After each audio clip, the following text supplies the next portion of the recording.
టెంపోరోమాండిబులర్ disorder or temporomandibular joint pain. So, ఈ 2 కూడా almost similar. టెంపోరోమాండిబులర్ disorder అంటే ఏంటంటే, దానికి సంబంధించి ఒక బ్రాడర్ టర్మ్ రిలేటెడ్ టెంపోరోమాండిబులర్ జాయింట్. అంటే టెంపోరోమాండిబులర్ జాయింట్ అంటే మనకి ఈ కింద దవడ మన స్కల్‌కి అతుకునే ప్లేస్‌ని టెంపోరోమాండిబులర్ జాయింట్ అంటాం. సో, దీనికి సంబంధించి ఏంటంటే చాలామంది కంప్లెయింట్ చేస్తూ ఉంటారు. అంటే టూతేక్ అని వస్తుంటారు. లేకపోతే చెవులో నొప్పని వస్తుంటారు. నెక్ పెయిన్ గూడా అంటుంటారు కొన్నిసార్లు. బట్ బేసికల్‌గా ఏంటంటే దీంట్లో మెయిన్ సింప్టమ్ వచ్చేసి క్లికింగ్ సౌండ్స్ ఉంటాయి. అంటే నోరు ఓపెన్ చేసి క్లోజ్ చేసినప్పుడు క్లికింగ్ సౌండ్స్, పాపింగ్ సౌండ్స్ ఉంటాయి స్పెషల్‌గా.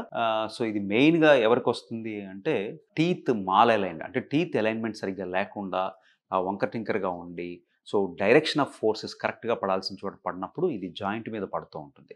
అలాంటి కేసెస్‌లో వస్తూ ఉంటుంది. తర్వాత పళ్ళు ఎక్కువగా గట్టిగా నూరేవాళ్ళు జనరల్‌గా నైట్ బ్రక్సిజం అనేది కొంతమందికి జెనెటికల్‌గా వస్తూ ఉంటుంది. అట్లా నైట్ గట్టిగా కొరికే వాళ్ళకి కూడా వచ్చే అవకాశం ఉంటుంది.